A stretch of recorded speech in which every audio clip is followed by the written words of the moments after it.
Pili ng pinakamabuti, choosing what is base, no? Kumbaga, talagang yung pinipili mo, yung pinakamabuti, di ba? Kumbaga, kung yung mga tao maaram, ito, maupay ini. Pero mayroong magsasabi, di, mas maupay pa ini. Di ba? Ibig sabihin, kung maupay ang hawak mo, mayroon pa nagsasabi na, di, mas maupay pa to. Di ba? Ibig sabihin, pinakamaganda. Di ba? Tinami yung asawa mo, yan ang pinakamaganda. Bakit? Sa yung pinili mo eh. Amen? Amen. Yung asawa niyo. Tignan yung asawa nyo. Tignan mo asawa ko. Talagang hindi ako magsasawa. Pinakamaganda. Sa yung pinili ko eh. Di ba? Oh, sa 14 pa naman ang girlfriend ko. Siya ang napili ko. Then siya yung pinakamaganda. Oh. So, di ba? So siya pinakamaganda. Kaya sabi ko sa kanya, proud ka na di ko pinili ko. Okay, so, siyempre, piliin natin yung pinakamabuti. So, yan ang titingnan natin ngayon, no? Choosing what is base. No? Ito ay isa sa mga tagbo sa Bible o sa Biblia na sinulat ni Dr. Lucas Capitulo 10, versikulo 38 hanggang 42. No? Lucas Capitulo 10, 38 hanggang 42. Ito ang kwento sa laysay na kung saan sa pagkakataong ito, ang ating Panginoon Hesus ay dumalaw sa tahanan ni Maria at ni Magdalena. Siguro common na ito sa inyo. Marami na pagkataon na narinig nyo ang kwento ito, ang salitang ito. Pero ako naniwala sa araw nito, sa hapong ito, mayroong mensahe ang Diyos para sa iyo. Amen. Hello, sabi mo siya katabi, mayroong mensahe ang Diyos para sa iyo. Amen. So, kahit narinig mo na ang mensahe ito, pero mayroon pa rin mensahe ang Diyos para sa iyo. Naniwala kayo? Hello, sapagkat ang salita ng Diyos ay hindi naubusan. Amen. Hindi naubos sa salita ng Diyos. Kahit anong hukay natin, nandoon pa rin. Kumbaga sa ginto, habang lumalalim ang hukay sa ginto, lumalalim ang hukay ng, kumbaga sa probinsya namin, yung tunnel, di ba? Mas lalong maraming mga ginto. So, ganun din. Kapag patuloy natin inuhukay ang salita ng Diyos, hindi nawawala po, hindi naubusan. Lalong maraming mensahe, maraming salita ng Diyos na ipaabot sa araw nito sa buhay mo. Okay, so tingnan natin, no? Yung isa sa mga tagpo sa Bible na sulat ni Dr. Lucas 10:38 hanggang 42. Ito ay kwento sa buhay ni Marta at saka ni Maria, no? So, sabi ng Bible, basahin ko. Si Jesus at ang kanyang mga alagad ay nagpatuloy sa kanilang paglakbay at pumasok sa isang nayon. Malugod silang tinanggap sa tahanan ni Marta. May kapatid siyang si Maria na naupo sa may paanan ng Panginoon upang makinig sa kanyang itinuturo. Sa verse 40, si Marta naman ay abalang-abala sa paghanda, kaya't lumapit siya kay Jesus at nagsabi, Panginoon, baliwala mo ba sa inyo na pinababayaan ako ng kapatid kong maghanda na nag-isa? Sabihin nga po ninyo siyang tulungan naman ako. In verse 41, ngunit sinabi ng Panginoon sa kanya, Marta, Marta, nababalisa ka at abalang-abala sa maraming bagay. Verse 42, ngunit isa lamang ang kailangan. Piniling ni Maria ang mabuti at ito'y hindi aalisin sa kanya. Yun ang topic natin yun, diba? Pagpipili ng pinakamabuti. Ito si Marta at si Maria, kapatid to ni Lazarus. Di ba? Na kung saan sila po ay kaibigan ng ating Panginoon Hesus. Hindi lang kaibigan, kundi matalik, ibabang close friend. Di ba? Yung kaibigan ng kaibigan talaga, hindi lang basta kaibigan lang na, di ba? Mayroon kasi mga, kayo naranasan kayo na, mayroon tayong mga kaibigan. Pero mayroon pa tayong katawag na best friend. O, di ba? May kaibigan tayo, pero mayroon pa tayong mga best talaga. Sa mga lahat ng kaibigan natin, mayroong isa doon na pinaka-best natin. Bakit sa tingin sa observation ninyo, paano niyo masabi na siya ay best para sa inyo? Bakit sa dami-dami ng kaibigan ninyo, bakit siya ang ituturing yung best friend? Ano sa observation ninyo? Hello? Sige. Ha? Ano bakit sa dami-dami ng imong higala o kasangkayan, di ba? Marami tayong sangkay. Maliban sa mga panipani, mga mani-mani, di ba? Pero bakit sa lahat na yan, mayroong pinakamalapit sa iyo. At tinatawag natin ito na best friend sa buhay natin. Siya yung pinaka-amigo nimo, na higala. Bakit? Sa tingin, anong observasyon ninyo? Ako obserbasyon. Ikaw, Day, ano observasyon mo, Day? Ako obserbasyon. Nakita ko ay pagkatao, nakita ko the best na pagkasangkay nga Mhm. ada nga tanan ang nakita ko nga sa danggod niya pagkatiwalaan bilang best friend. Natatapuran, Oo. nalalapitan. Oo. Kasi hindi lahat ng sangkay, hindi lahat ng kaibigan na lalapitan. Naliwala kayo? Amen, amen. Di ba? Nalapitan mo lang sila kapag mayroon ka. Pero pag wala ka, hindi mo malapitan. Di ba? Hindi ka. Di ba? So, tama yung sinabi nanay. So, bakit mo tinatawag siya ng matalik na kaibigan o best friend? Kasi, ang tunay na kaibigan, kumbaga, lahat ng kwento, ang sekreto ng buhay mo, alam niya. Kahit yung puso mo, alam niya kung sino ang iyong binamahalan. Di ba? Ganun din yung mga best friend, di ba? Mga magkakaibigan, nakakalaman yan. Di ba? Alam ang mga sekreto. Tapos, isa sa mga karanasan ko, kapag kaibigan mo siya, ang kusina mo, kusina niya. Ang kusina niya, kusina mo. Kaya pag pumunta ka sa bahay niya, dahil close kayo, hindi ka takot pumunta sa kusina. At magsandok. Kumain. Di ba? Kasi close eh. Di ba? Close siya. Hindi ka nagdalawang isip. Ano ba ang uminom ka ng tubig sa bahay nila, hindi ka magdalawang isip. Kasi, best friend mo nga eh. Close friend mo nga eh. So, ganun. So, sa Bible, ito si Maria Magdalena, si Maria at si Marta, na igsuon ni Lazaro, sila po ay tinawag na matalik o kaibigan ng ating Panginoon. Close friend sila ng ating Panginoon. Okay, so, isa sa mga pagkakataon niyon na kung saan ang ating Panginoon ay pumunta sa tahanan nila ni Marta o nila ni Maria. No?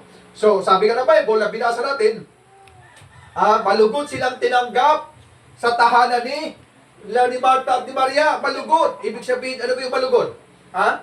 Kumbaga, masaya. Tama? Paano ba sabihin sa warayan? Malipayon. Malipayon. Oh, tama talaga. Siyempre, pag best friend mo tayo, malipayon ka. Di ba? Masaya. Salamat friend. Salamat panay. Salamat. Di ba? Talagang masaya ka eh. Di ba? Gagawa ka ng paraan na mapakain mo. Gagawa ka ng paraan na mapamirinda mo. Kasi masaya ka kapag dinalaw ka ng iyong kaibigan. How much more ating Panginoon? Di ba? Ano pa kaya si Lord? Di ba? Na itinuring silang kaibigan ng Panginoon. Kaya, sa pagkakataon na yon, nung pumasok sila sa tahanan ni Maria at ni Marta, sila po ay malugod, masayang-masaya, no? Galak na tinanggap nila ang ating Panginoon. At sa pagkakataon na yon, na kung saan isa sa mga kapatid ni Marta, si Maria, na sa panahon na naruna si Jesus sa tahanan sa mga kapatid dito, at sa mga oras na yon, ang ating Panginoon ay nangangaral. Kasi yun ang trabaho ni Jesus eh. No? Kahit saan siya magpunta, kadagatan man, kabundukan man, kabahayan man, ang ginagawa ng Panginoon ay mga ngaral ng kaharian ng Diyos. So sa pagkataon niyon, si Jesus ay nangangaral sa tahanan ni Maria o ni Marta. No? At sa pagkataon na to, ang sabi ng verse 39,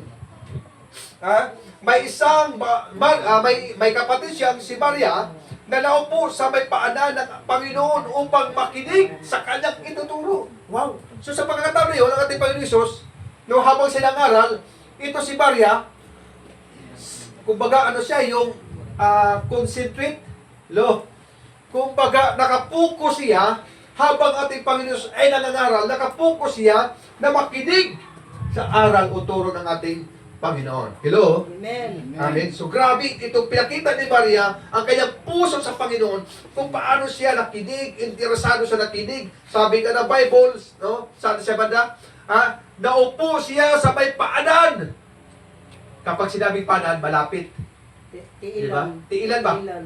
Ibig sabihin, habang nakatayo si Jesus, sa tingin nyo, saan si Maria? Siyempre, Tiilan. sa tiilan. Ibig sabihin, napakalapit. Talagang grabe. No? Napakalapit ng lugar na kung saan si Maria ay nakikinig habang nangangaral ang ating Panginoon. So tingnan natin na ang dalawang babae ito, dalawang tao sa Biblia na binanggit sa Lucas nito, kung alin ang pinakabis, no? Sino yung nakapili ang pinakabis sa kanila, pinakamabuti na ginawa nila?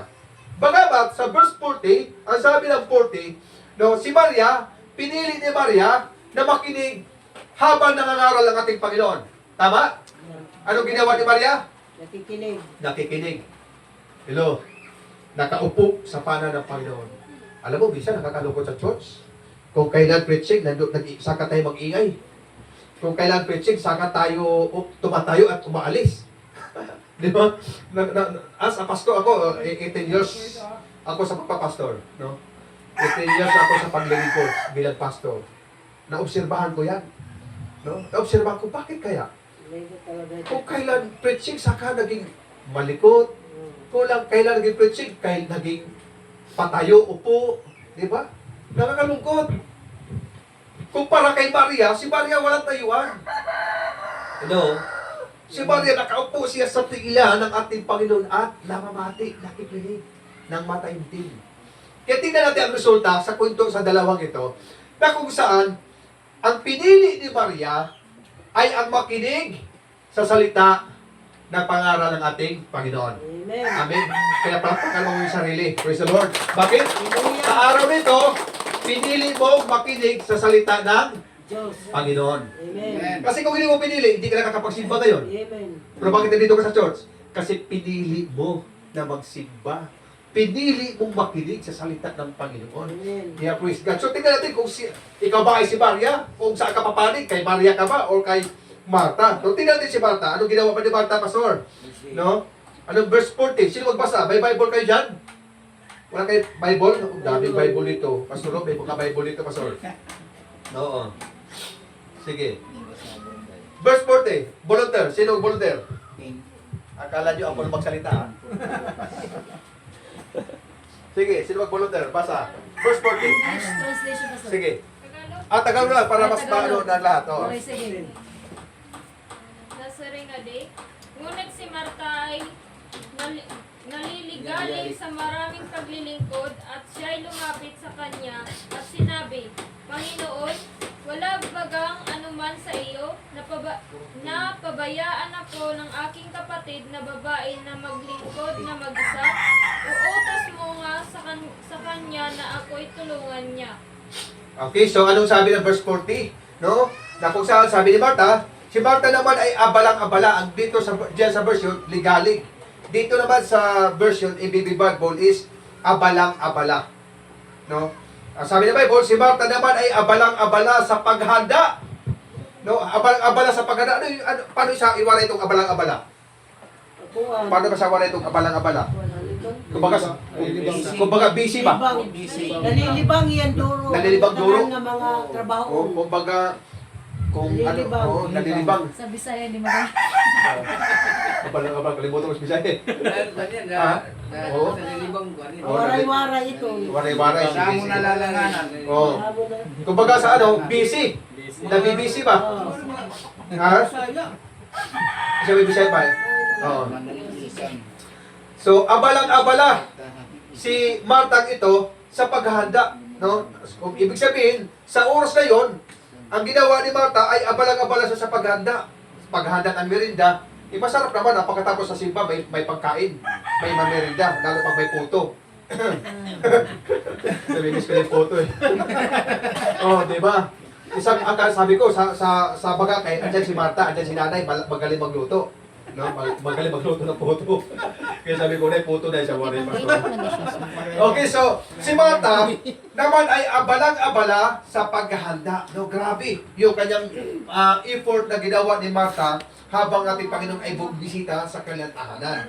Kaya lumapit siya kay Jesus at nagsabi, no, Panginoon, siguro nakita niya na, hindi na to si Lord, si Jesus, hindi pa sinawal si Marta, nandiyan na sa paanan niya, para tulungan ako.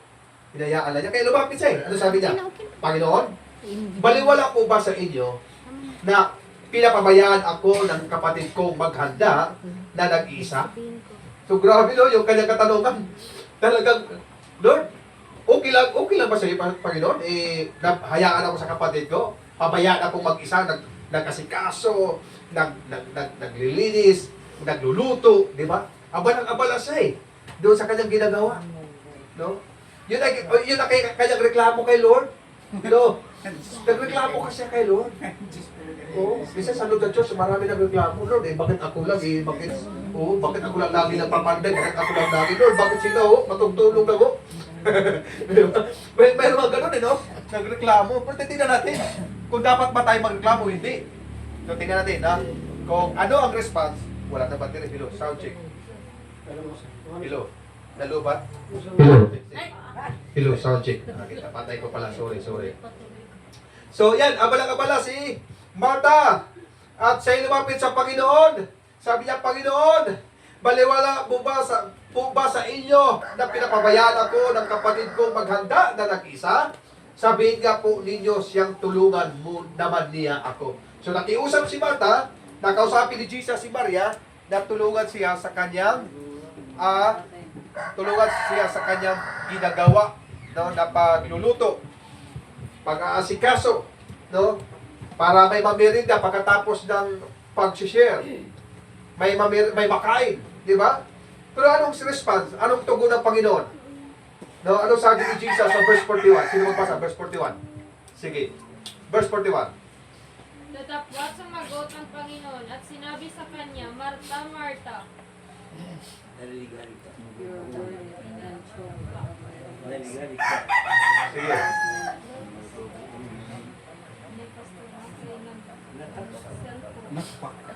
Naligali ka. Naglalag. Naliligalig ka at nababagabag ka tungkol sa maraming bagay. Amen. So, anong response si Jesus kay Martha? Ngunit sinabi ng Panginoon sa kanya, Martha, Martha. No, Martha, Martha. Palitan natin yung pangalan ni Martha. Ha? Banggitin mo pangalan mo. Solomon, Solomon. Sige, kayo, banggitin yung pangalan niyo. Okay, 1, 2, 3. Banggitin yung pangalan niyo. Hindi ba banggitin yung pangalan niyo? Sige, banggitin yung pangalan niyo. Palitan natin yung pangalan ni Martha. Tayo ngayon ay sa parang sitwasyon ni Martha. Sige, sige nga. Ha? Ano sabi ng Panginoon sa kanya? Banggitin yung pangalan natin.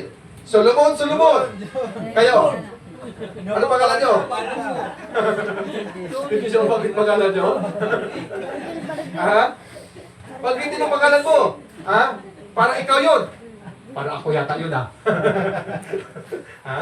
Para ako yun, ha? Na laging nababalisa. Ha? Wala na panahon magsimba.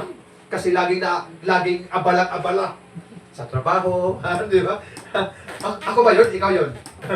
Di ba? Wala ka ng panahon magsimba kasi abala-abala ka sa gawain. Bagay-bagay.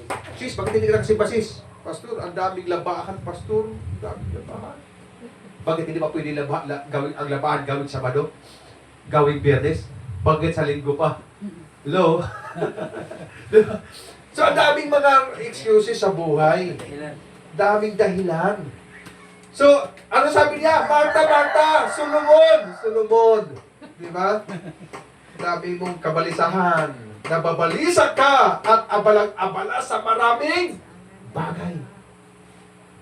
Maraming mga Kristiyano ngayon, tulad ni Martha, abalang-abala at nababalisa sa maraming bagay. Kaya nawala na sa iyong isip, nawala na sa iyong puso ang pagsimba. Sometimes hindi mo na alam, ay, linggo pa lang ngayon. Minsan nagugulat ka na Sunday pa lang ngayon eh. Di ba? Minsan nagugulat ka, linggo pala. Bakit? Kasi nakapokus ka na sa mga bagay-bagay. Kung baga, ang kaisipan mo ay magtrabaho, kumita. Hindi po masama. Yung ginawa ni Martha, para sa akin, hindi po masama. Na nag-asikaso ng pagkain. Hindi po masama na si Martha ay naglilinis sa bahay, nag-asikaso, naglilinis, nagluluto. Wala pong masama doon sa kanyang ginawa. Ang pagkukulang lang ni Martha, dahil sa mga oras na yon, dapat nagpahinga siya. Na sa mga oras na yon, dapat huminto siya sa paglinis at pagluluto. Bakit?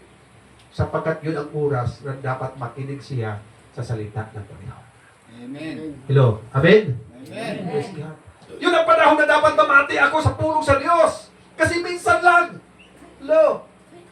Minsan lang ang Sunday. Minsan lang ang linggo. Amen. Tapos hindi pati magawa magsimba para makinig sa salita ng Diyos. Amen? Amen. Minsan lang. Hindi katulad ni Maria, ang ginawa niya, Dahil minsan lang ang Panginoon na bumibisita sa kanilang tahanan, minsan lang nandoon si Lord. Kaya sinulit niya. Hello? Sinulit niya makinig sa salita ng Diyos. Amen? Amen. Hello, sulitin natin mga kapatid. Pag ganito tayo na church, ugaliin natin, sulitin natin makinig sa salita ng Panginoon. Palapakan natin ng Panginoon. Praise the Lord. Hallelujah. So, anong sabi ni Jesus kay Martha? Martha, Martha! Nababalisa ka at abalang-abala sa maraming bagay. Isipin mo, hindi lang isang bagay. Maraming bagay. Sa tingin nyo, ano ang mga kabalisahan natin ngayon? Ano ang mga kabalisahan? Ah? Marami. Marami, no? Nauna pera. Pira. Tama, kapatid. Oo. Mabalisa, lalo na pag bayaran na. Oh. May bayaran, may sigilan, may bayaran sa kurente, may bayaran sa, di ba? Mag-isip ka na ngayon. Mabalisa ka ngayon. Mga kapatid, hindi po masama na yung ginawa, sabi ko nga, yung ginawa ni Martha, hindi po masama nga nagtrabaho siya, nagluluto siya. Binigyan tayo ni Lord sa buhay natin. Tandaan natin, binigyan tayo ng Panginoon ng ilang araw para maghanap ng pira, maghanap ng trabaho. 6 days. Magtanim. 6 na araw tayo magtanim. Lo, Amen. Salakad lang ka na ng isa kakaan daw sa Pino. Hindi ka ba lugi doon? Ano kaya kung balik ka rin doon? 6 na araw sa Panginoon, 1 araw lang sa iyo. Baka ba yan? Bakit na Lord? Eh, wala na kumakaw dito. Para na makakaroon. Isipin mo yan kung anong pabor na binigay ni Lord sa atin. Hello. Minsan lang ang pagtitipon. Pastor, pwede naman simbahin si Lord na kahit ako lang mag-isa? Yes, tama naman. Kahit ikaw lang isa, pwede mo simbahin si Lord sa bahay ng Panginoon. Pero iba pa rin yung magsimba tayo na sama-sama. Amen? Ano sabi ng Bible? Hebreo 10:25, huwag kaligtaan ang mga pagtitipon-tipon. Tulad ng ganito. Huwag kaligtaan. Ano yung ibig sabihin sa huwag kaligtaan? Paano ba sabihin sa waray? Diri nga limtan. Diri, hika, Limtan. Ang ligtaan. uurusahin usa nga Oo. ganini simbahan. Tapikin mo yung katabi. Huwag mong kaligtaan. Diri kaligtaan. Amen? Tapikin mo. Para maalala niya. Ha? Na huwag kaligtaan. Amen? Sabi mo siya katabi. Huwag kaligtaan. Ang mga pagsamba. Amen? Doon. Minsan lang kasi tayo nagsama-sama eh. Amen? Minsan lang tayo nagtitipon-tipon. Ang ganda ng kanta natin kanina. Ano yung unang kanta natin kanina?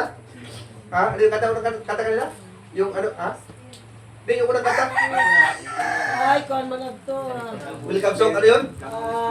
Kanipay ko, aning Di kalipay ko, adika, bugto ko, hagino. Di ba? Nalipay kita kapag ang kabugtuan nato. Amen. Nalungkot alam mo, nalungkot tayo kapag ang katabi natin nawawala. Amen. Amen. Kaya, obligasyon mo, ipag-pray mo yung katabi mo. Lord, ang katabi ko ito, sa next Sunday kasama ko pa rin, katabi ko pa rin siya. Kaya mamati, makinig sa salita mo, Panginoon. Amen? Kasi napaka-sarap eh, pakinggan yung nalipay ko, adika, bugto ko, haginoo. Di ba? Nalipay ko, adika, kay kita, nagkaturusa. Ano siya, Lord? Gigapos kita? Gigapos kita. Gigapos. Oh. Gigapos kita sa isang kaguma. Di ba? Ibig sabihin, pinagsama, hiusa tayo ni Kristo sa kanyang pag-ibig. Amen. Amen. Praise God. So, ano ginawa ni Martha? Si Martha po ay hindi po masama. Sabi ko, hindi ako against sa ginawa ni Martha nga nagluluto, nag-prepare ng merienda. Kasi masarap pag, lalo, sarap ng pagkatapos mag-preach si Pastor Sulugot, tapos may puto. Kalabing ba yun pag may puto? Di ba? So, hindi masama. Ang pagkukulang lang ni Martha, no? Ang pagkukulang lang ni Martha ay yung oras. Kasi dapat isang tabi niya yung pagluluto, isang tabi muna yung paglilinis.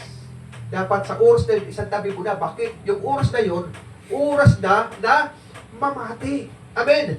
Kaya yung mga trabaho natin, yung ating mga kabukiran, isang tabi natin pag araw ng Linggo.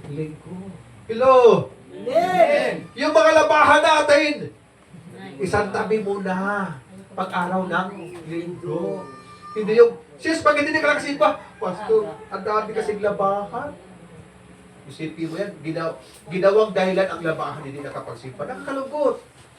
Sapagkat pwede mo naman gawin ang maglaban ng Lunes, Martes, Merkulis, Huwebes, hanggang Biyernes. Ito nga din ang may Si Mrs. nga, sabi ko sa kanya, testimony. ayaw ko na makita kang maglaba ng Sabado. Dapat Lunes, Biyernes, mamili ka dyan. Huwag na huwag Sabado. Para Sabado, relax ka. Para relax ka. Kasi bisa pag Sabado kasi, di ba? Bisa kasi, pag naglaban ng Sabado, sakit ang katawan. Hindi na, sis ko boss, hindi nagsimba. Pastor, ang dami ko labahan ng kahapon kasi kaya hindi ko nakasimba kinabukasan kasi sakit ang katawan. Kaya sabi ko siya, gawin mong Biyernes ha, huwag kang maglaban ng Sabado. Di ba? So mayroong pamaraan. Hello? Amen. May mga pamaagi. Hello? Upang sa ganon, ay maibigay mo ang araw para kay Lord. Amen. So, ano nangyari? No? Akala ni Martha, kakampihan siya ni Jesus. Pero ano sabi ni Jesus sa ni Maria? Ni Martha? Martha, Martha. Alam mo kapag sa Bible, kapag ang pangalan o ang salita ay inulit, importante. Ibig sabihin, inulit ni Jesus. Martha, Martha. Hello? Amen. Anong pangalan mo tayo? Anong pangalan tayo? Bakit yung pangalan mo tayo? Kunding. Kording. Di ba? Kording. Di ba? Huwag mong ipagpalit. Di ba? Abalang-abalang ka. Ayaw maglinihat at may pastor pagyayak ka. Di ba? So, ikaw yun. Kung ikaw yun si Martha, abalang-abalang ka sa maraming bagay, kaya hindi mo magawang magsimba. Lo, mga kapatid, baguhin mo na. Amen? Ano sabi ni Jesus sa'yo ngayon? Kording. Baguhin mo na. Hindi na si Martha. Ikaw yun. Gusto ng Diyos na baguhin mo.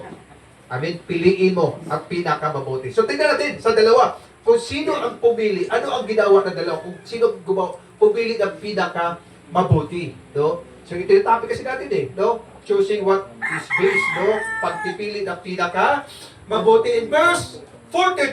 Ano sabi ng verse 42? Okay, basa. Verse 42.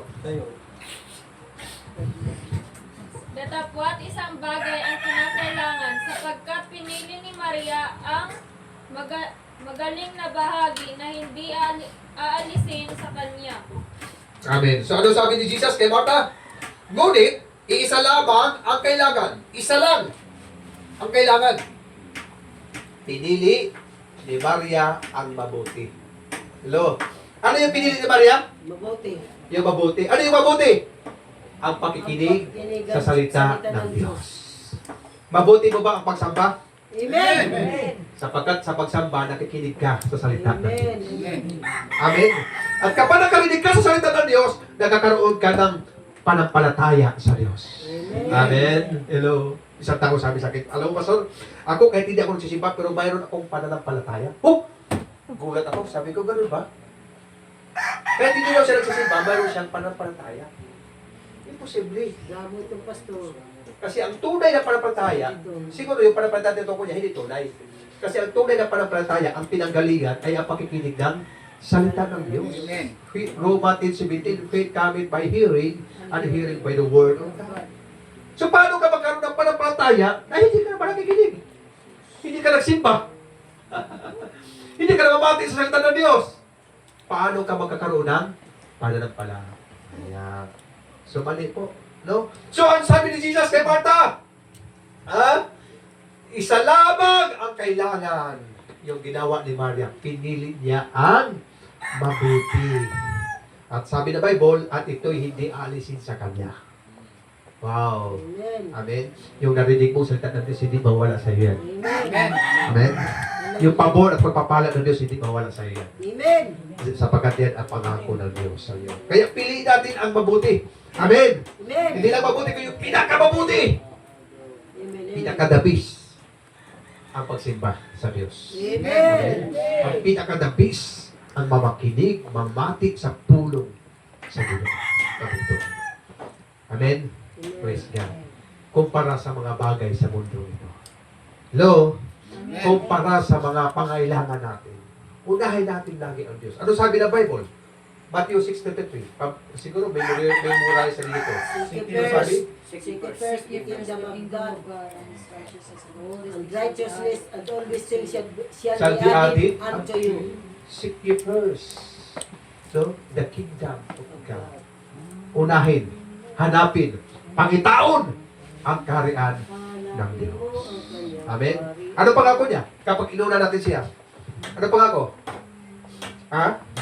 Ang sabi niya, and all. Bibigayan ka na. All. Hinahanglan. Amen? Yung Amen. all, lahat ng Tanan. yung pangailangan mo, kagaligan mo. Amen. Amen? And all these These things things shall be added unto you. unto you. At gusto mo maranasan ito, mga kapatid? Amen. Unahin mo lagi ang Panginoon sa buhay mo. Amen.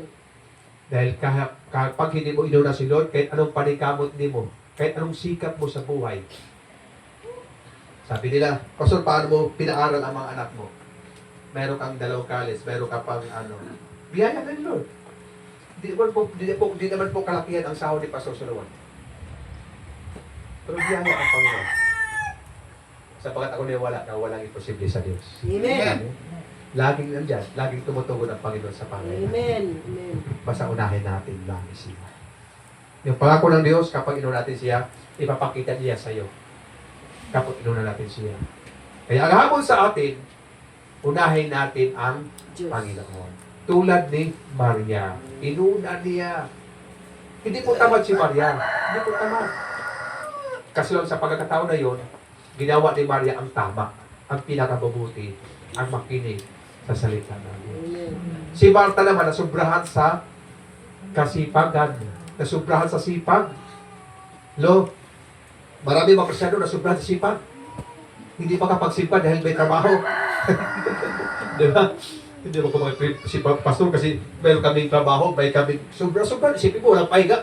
Lunes hanggang Sunday, wala kang pahinga magtrabaho. Tinalo mo ang Diyos. Bakit? Si Lord nagpapahinga eh. Ang Diyos nagpapahinga. Di ba sabi ng Bible? Nung nilikha niya ang mundo, from the beginning, Genesis 1, di ba? Anong lakad lang iya pagbuhat? Nung nagtatrabaho ang Diyos, at sa ikapitong araw, anong ginawa ng Diyos? Nagpahinga. Nagpapahinga. Alam ba niyo ang hindi nagpapahinga? Si Satanas, ang kaaway. Yes, hindi nagpapahinga ang kaaway.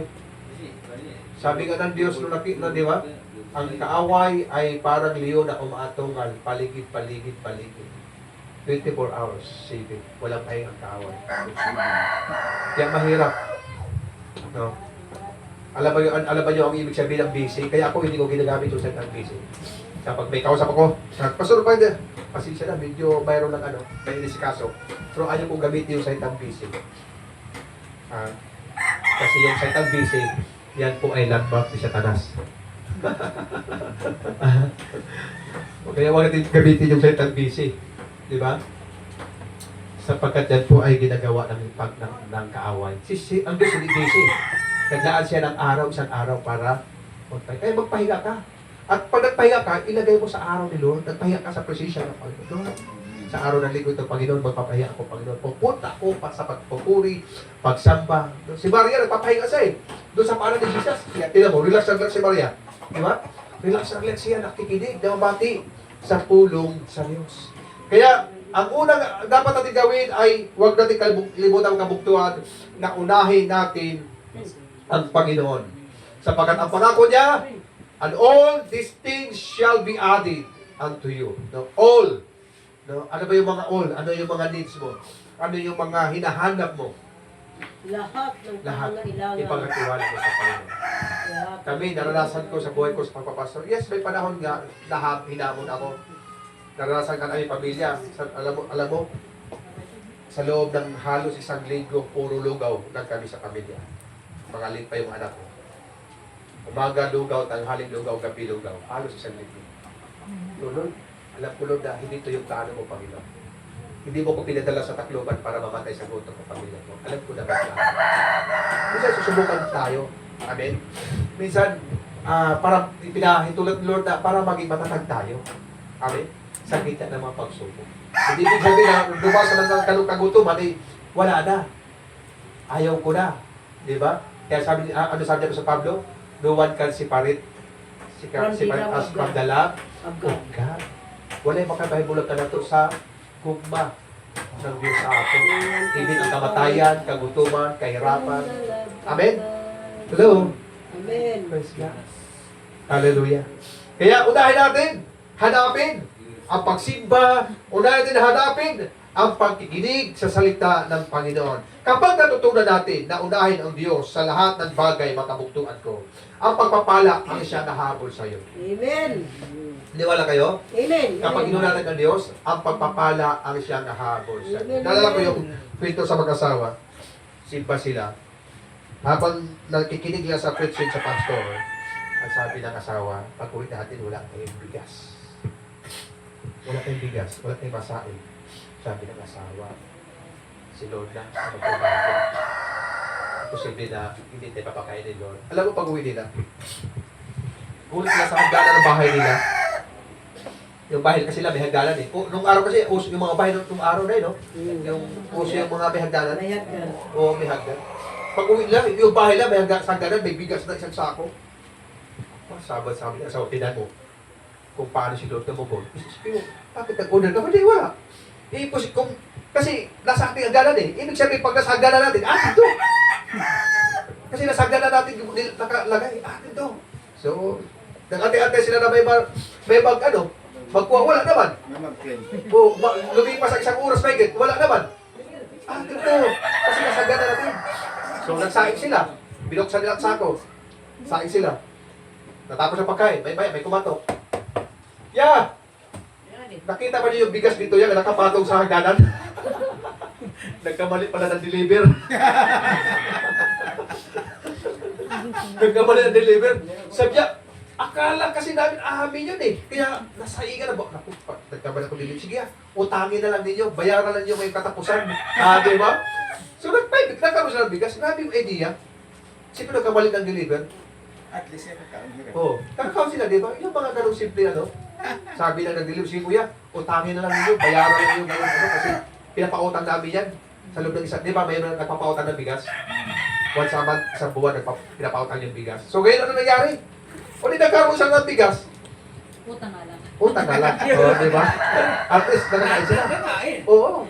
At least meron. Siyempre mo, nagkakamali lang ng delivery, nagkakamali pa pagbagsak sa kabilang pintuan, sa kabilang hagdanan. Okay? So, grabe, no? Sa magandang paraan, grabe si Lord, di ba?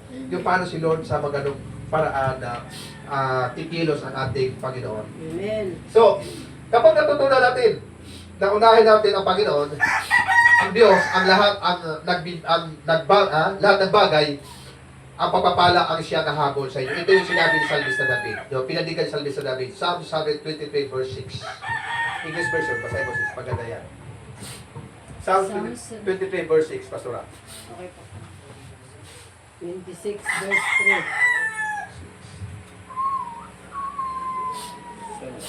Psalms 26. 23 verse 6. 23 verse 23 verse 23 6. verse.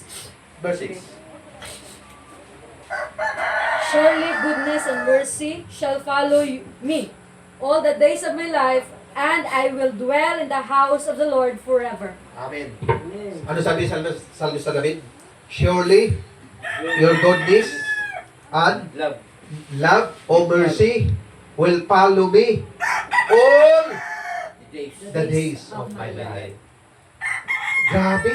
Kaya sabi ko, kapag si Lord ang inuuna mo, grabe yung ni Salmista David. Alam ni Salmista David, na kapag si Lord ang unahin mo, susunod sa iyo ang pagpapala.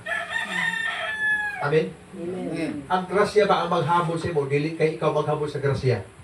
Dagay mga tao nga wala na panahon sa Ginoo, grabe panikamot, hinabulay sa grasya. Ang resulta, wag nga po, disgrasya nga po. Di ba? Kung subukan mo, na unahin ang Panginoon igsoon, kabugtuan, kasangkayan. Unahin si Lord. Ibigay mo ang para kay Lord. Unahin mo si Lord sa lahat ng bagay. Makikita mo yung pangako ng Diyos.